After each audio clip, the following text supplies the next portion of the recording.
Bienvenidos, queridos amigos, a otro programa de Conversando con Correa. Esta vez con un tema muy interesante: el arte, la cultura, su impacto en los procesos revolucionarios, en los procesos de cambio, en la búsqueda de la verdadera paz. Y tenemos como invitado a uno de los más grandes referentes de la canción hispana a nivel mundial. De hecho, junto a Joan Manuel Serrat fue nombrado el cantautor hispano más importante de la segunda mitad del siglo XX. Me refiero a mi querido amigo Silvio Rodríguez, referente de la nueva trova cubana. ¿Y quién puede imaginar el proceso cubano sin la nueva trova, sin esa canción? Bienvenido, Silvio, muchas gracias por estar aquí. Muchas gracias por invitarme. ¿Qué piensas tú de la influencia de los artistas, de los actores culturales en estos procesos de cambio, en los procesos de búsqueda de justicia, en los procesos de búsqueda de la verdadera paz? La paz algunas veces creemos que es la ausencia de guerra. La paz es sobre todo presencia, ¿no? Presencia de equidad, presencia de dignidad, presencia de oportunidades para todos, presencia de alegría, presencia de identidad. ¿Cómo ese arte, cómo esa cultura y cómo esos agentes culturales pueden contribuir a la búsqueda de esa verdadera paz, a apoyar esos procesos de cambio? Yo realmente no sé cómo, pero ocurre. Quizás eso tenga su referencia más profunda en la necesidad del ser humano de dejar testimonio. Está esa necesidad desde los primeros signos que tenemos en las cuevas, de personas que de pronto pintaron sus actividades en ese momento. ¿Qué los movió a hacer eso? Son preguntas que todavía la ciencia se hace, desde esta distancia enorme nos la hacemos. ¿Por qué? Yo creo que todo surge de ahí.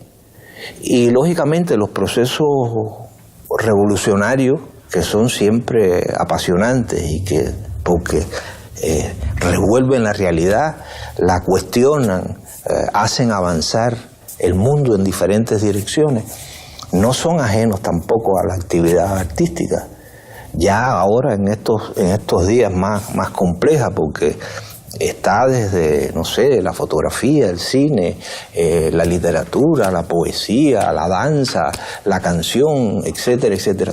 Y en todas esas manifestaciones caben las transformaciones humanas.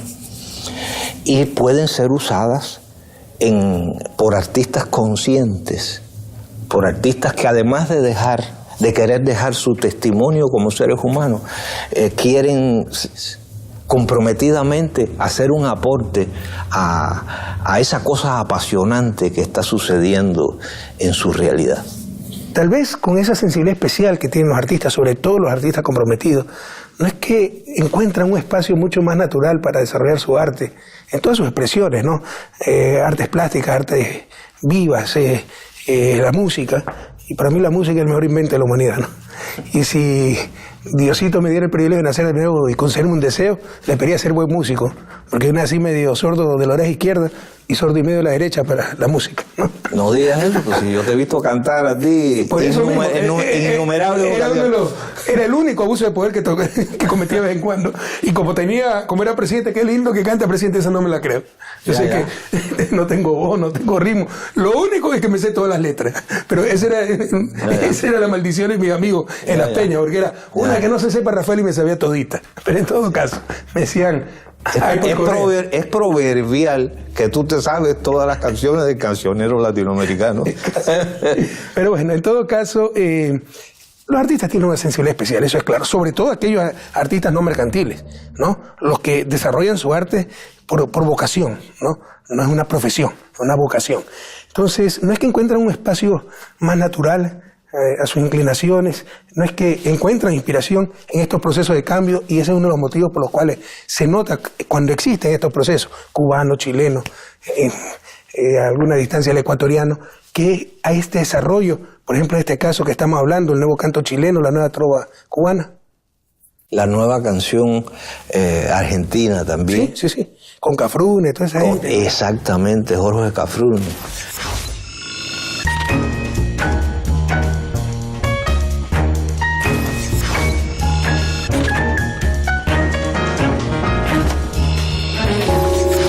creo que la conciencia es ya algo que le sucede al individuo, incluso antes del individuo tener una vocación. Yo empecé a hacer canciones y es que no puedo hablar de la experiencia de otros, tengo que hablar de la mía, de la propia, porque yo supongo que eso ha llegado a cada persona de una manera muy particular. Entonces, a mí primero me atrajo, me sentí comprometido con lo que estaba pasando en Cuba, porque cuando yo tenía 12 años, recién cumplido, triunfó la revolución. Y fui uno de los jóvenes, de los muchos jóvenes que se vieron enrolados en todo el proceso revolucionario y en todos los combates a los que la juventud estaba destinada. Uno de ellos maravilloso y fundamental. Ha sido una de las piedras que sostiene todo lo que ha construido Cuba y que ha sido la educación. O sea, la campaña de alfabetización. Eso es maravilloso y yo me siento realmente muy contento de haber vivido esa experiencia como alfabetizador. O sea, tú fuiste militante, estuviste ahí, participaste. Sí, es una forma militante, no. Yo fui un joven que entendió a través de los velos que nos quitó la revolución y sobre todo la palabra de Fidel. Que entendió lo que era nuestro país, las necesidades que habían y lo hermoso que era entregarse a trabajar por el bienestar de todos. Yo entendí eso, pero no lo entendí solo, lo entendieron todos los jóvenes de mi generación. Sí. Y por eso cuando Fidel dijo, les vamos a pedir a los estudiantes secundarios un año de su trabajo escolar para que se vayan a los campos a alfabetizar. Todos los muchachos, quizás alguno dijo que no, pero bueno, habían broncas en las casas. A mí mismo, tenía 14 años, hubo bronca en mi casa, porque mi padre quería dejarme ir, pero mi madre, que yo nunca había salido solo de mi casa, aquello fue un lío. Por suerte triunfó mi padre, ¿no? Y yo también que empujaba, porque me quería ir. En fin, toda esa aventura, ese abrirse a la realidad social, que fue la invitación que nos hizo la revolución. Este es su país, vamos a hacerlo entre todos. Sin duda, mucho antes de que mi vocación guitarrística o cancionística apareciera, influyó, determinó cuando empecé a hacer canciones, porque ya yo era una persona con una visión y con un compromiso como persona. O sea que esa cosa del huevo y la gallina, el huevo de mi gallina fue así. ¿Y hasta dónde es necesaria esa expresión artística para acompañar los procesos de cambio? ¿Cuánta influencia tuvo en la Revolución Cubana? ¿Es posible imaginar la Revolución Cubana y los procesos de cambio, como la de Unidad Popular en Chile, sin el canto nuevo chileno, sin la nueva trova cubana? O sea, yo entiendo perfectamente. No es que una canción va a ser una revolución. Para nada. ¿Ya? Pero, ¿no? Para nada. Ayuda un poquito. La revolución se siente reforzada con una buena canción, sin duda, con buenas canciones y con arte. Sobre todo eso. Sobre todo tratando de que sean buenas. Porque no es solamente tener un compromiso con lo social, también es tener un compromiso con el arte. Porque si no, no eres artista. No puedes decir que eres artista. Eso lo decía mucho Alfredo. El arte tiene que ser de calidad. Sí, tiene que ser revolucionario, pero si no es de calidad, no es arte. Entonces tú le podrás llamar a ese engendro esa cosa revolucionaria, pero no arte revolucionario. Totalmente de acuerdo contigo. Es vital que el arte tenga calidad.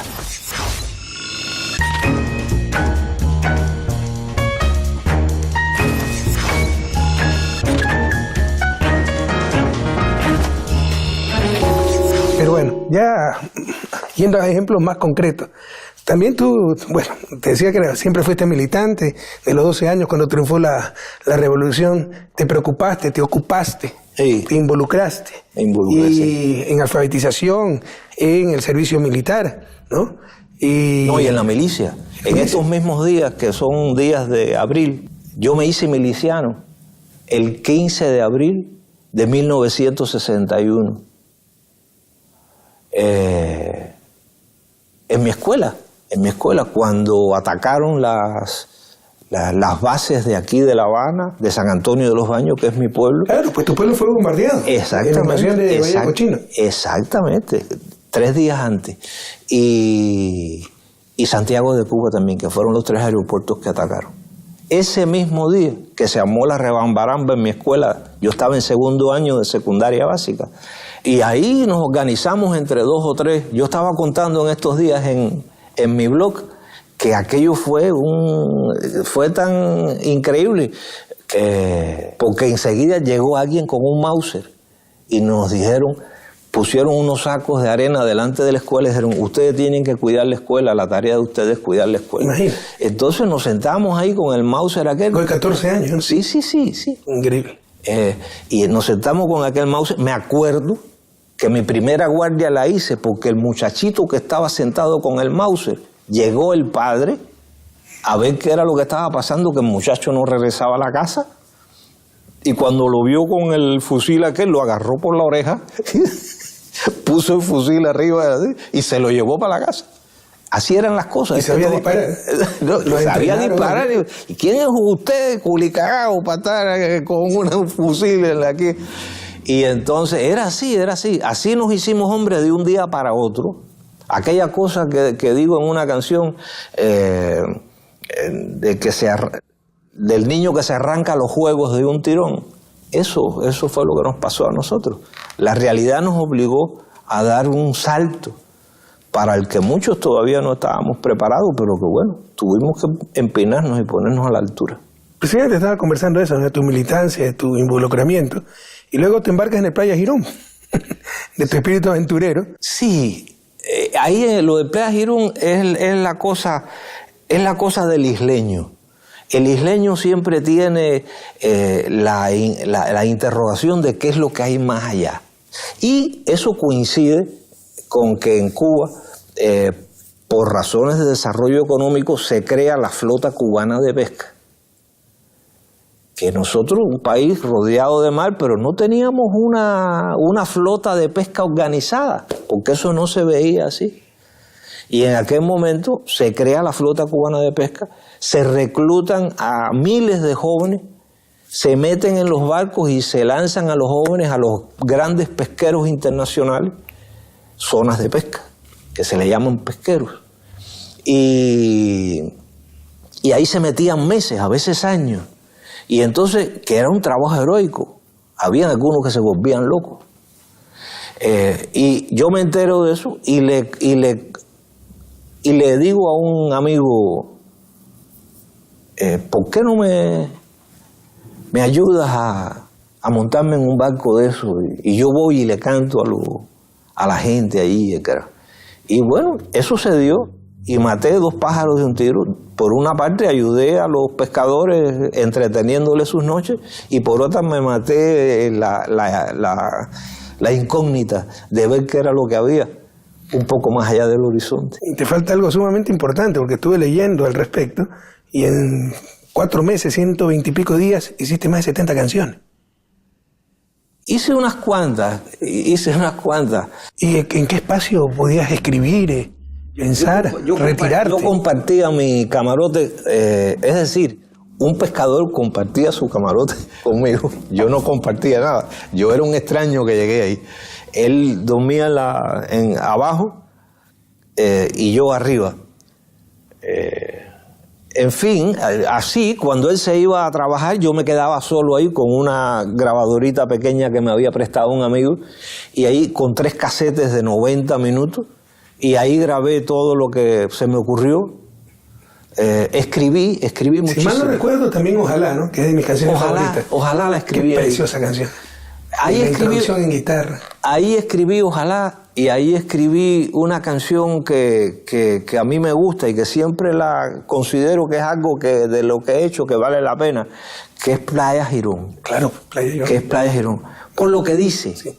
por lo que dice. Compañeros poetas. Sí, porque es como un arte poética, ¿sí? ¿No? Es que es eso mismo que tú has estado tratando de decir. O sea, ¿cómo me ubico? ¿Cuál es el papel de lo que yo hago en medio de este gran movimiento de gente? Quiero decirle al público que Silvio ha interpretado más de 500 canciones. De esas la inmensa mayoría tuyas, ¿no? Sí, sí. ¿Cuántas canciones tiene en total? ¿Llevas cuenta? No. Buenas no son muchas. No, por favor. Nos cansaríamos, no alcanzaría el programa de enumerarlas muy buenas. Y de mis favoritas, por ejemplo, el necio, que es un lema de vida, lo utilizan en discursos, ¿no? Claro. ¿Será que la necedad parió conmigo? La necedad de lo que hoy resulta necio. La necesidad de asumir al enemigo. La necesidad de vivir sin tener precio. Fabuloso. Claro. ¿Tienes alguna canción favorita de tu autoría? ¿Alguna canción favorita? ¿Mía o de otros? Tuya. Mía. Te voy a decir con sinceridad, la que estoy haciendo es la que más me gusta. Qué bien. Buena respuesta.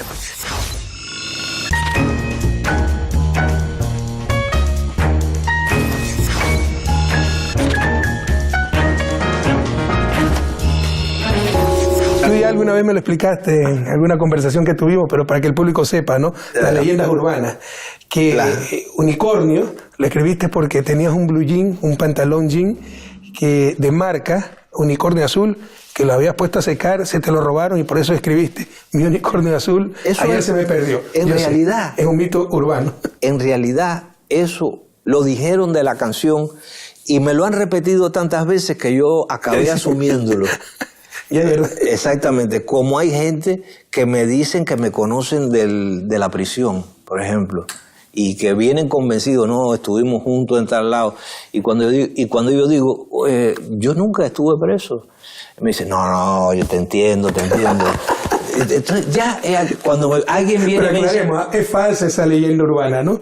No la escribió porque se le robaron un pantalón de marca unicornio azul. No la escribí por eso. Y lo otro, pero mira, es la táctica mediática. En la repetición creen que está la demostración, entonces repiten, no te tomas la molestia ni de mentir con los unicornios. Y que yo te conocí en la cárcel. Créeme, ¿cómo uno enfrenta esas cosas? No es fácil. Sí, es increíble. Yo una vez escuchaba en radio, autoridades políticas, concejales, etc. No, la casa del $1.000.000 que tiene en el Valle Correa. Pero si yo estuve ahí, yo lo visité. Claro. Lo presente, por favor. Es increíble cómo eso ocurre. Y mira, es imposible dejar de aprovechar la oportunidad, Silvio, de hablar con alguien como tú, un personaje artístico histórico, tan comprometido, de una inmensa sencillez, porque tú has contribuido mucho a estos procesos de cambio, has inspirado generaciones enteras. Esto ha sido vital para los procesos de cambio, las luchas en nuestra América. Y yo creo que es muy importante el arte, la música. Te inspira, te convoca, te impulsa, ¿no? Pero bueno, es ineludible hablar contigo de la situación de Cuba. El nuevo presidente, ese otro querido amigo, Miguel Díaz Canel, pero ya de mi generación, nació después de la revolución. ¿Eh? Sin duda, sí. ¿Qué perspectivas ves? ¿Qué cambios? Yo veo este cambio con esperanza. ¿Qué ocurrirán? Yo lo veo con esperanza. Hace poco, hablando también en una entrevista, yo dije que todos los históricos, sí, sin duda, tienen la responsabilidad de haber echado a andar la revolución, pero son personas que le han dedicado toda su vida a esto y que son personas que también tienen derecho a descansar y que ese relevo desde hace tiempo yo siento que era necesario y me parece muy bien que se haya preparado y me parece muy bien que se haya planificado todo lo que se haya planificado, pero que tenía que ocurrir. Y es bueno para Cuba, es bueno para la revolución. Y cuán bueno, eso lo dirá el tiempo, porque tampoco soy adivino, pero lo veo todo con esperanza. Me parece bueno, lo apruebo, lo aplaudo. Maravilloso. Creo que todos no podemos hablar de aprobar. Si algo es Cuba es soberana, pero lo aplaudimos, ¿no? Y enhorabuena. Y mucha suerte a Miguel.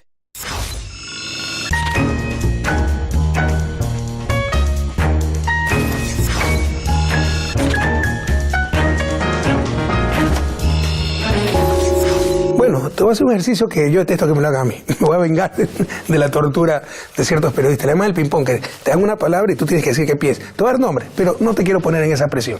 Con calma. Dime. Una palabra. Entonces de repente te ponen el opositor que te acaba de insultar, etcétera, y se te sale en ese momento del alma algo negativo. Y es el titular. Sí. No, acá vamos a hablar de cosas positivas, de personajes históricos que conociste, que conocí, y con toda flexibilidad, ¿no? Tu opinión, tu visión de ellos. Un Fidel. Padre. Fidel es el padre. Puedes playarte, no tienes que definirle una palabra. Padre. Fidel.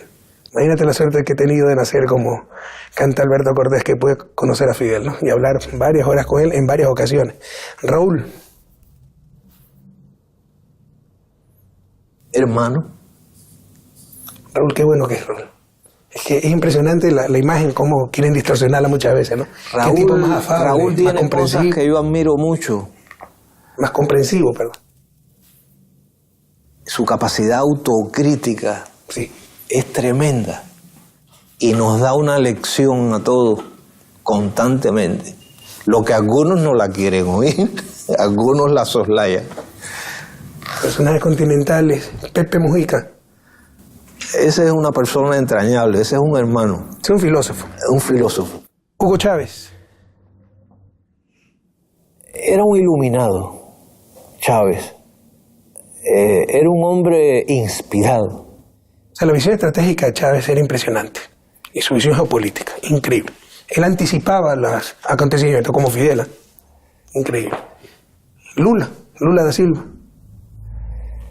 Es tremendo lo que le están haciendo a Lula. De lo único que es culpable Lula es de haber sacado de la miseria a millones de... 38 millones de brasileños. De brasileños. Pero aquí te voy a decir algo duro. ¿Dónde están defendiendo a Lula? ¿Dónde estuvieron para defender a Dilma? Es terrible.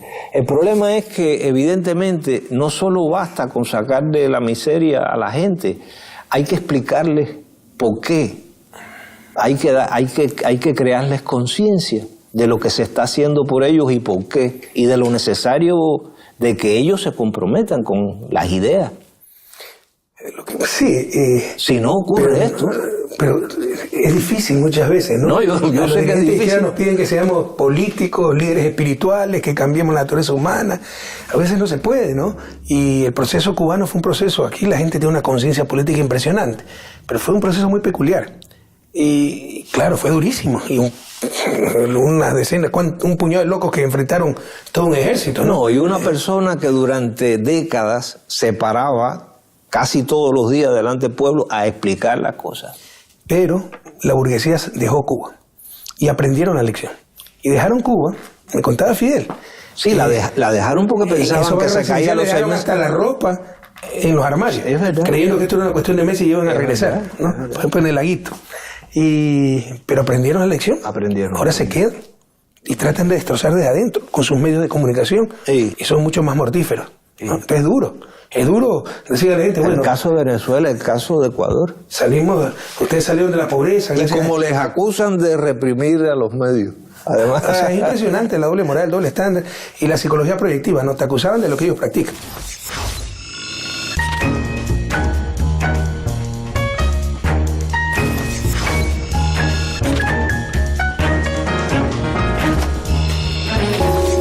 Bueno, personajes históricos y contemporáneos, ¿no? Evo Morales. Evo es la dignidad de América. Increíble, ¿no?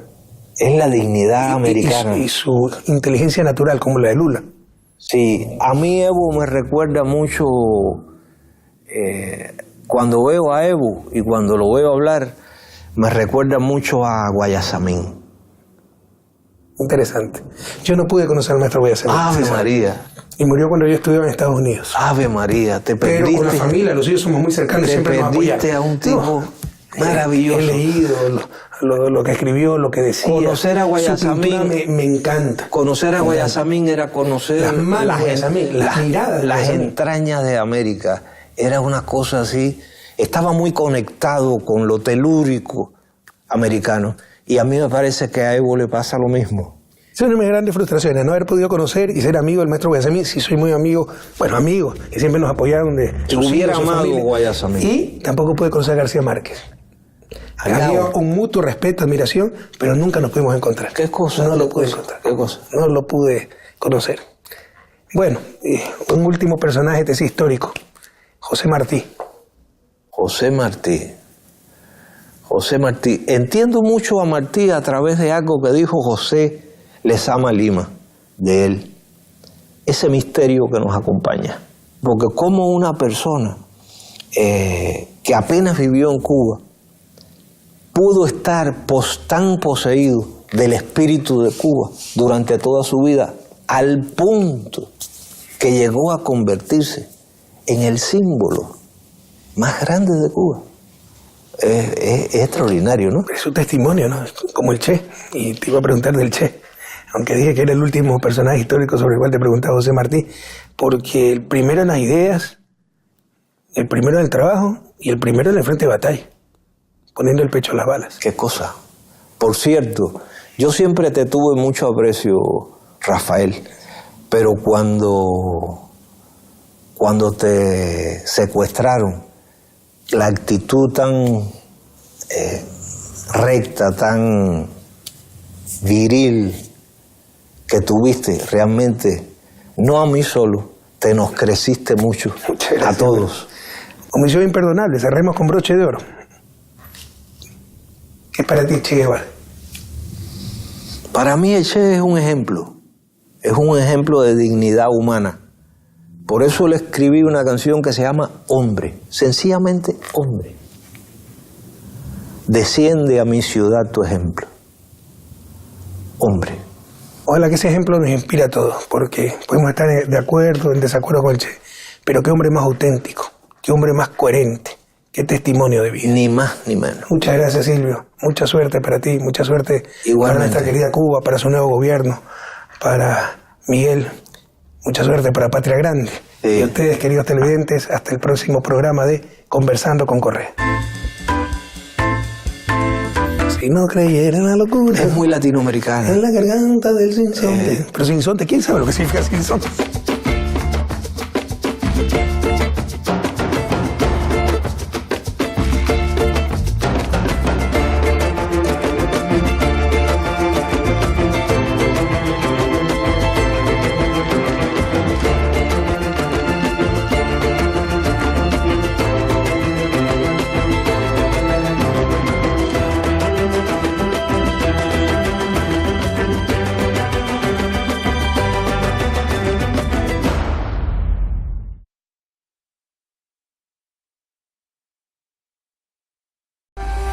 Una nueva guerra económica global se libra en el ámbito de la educación.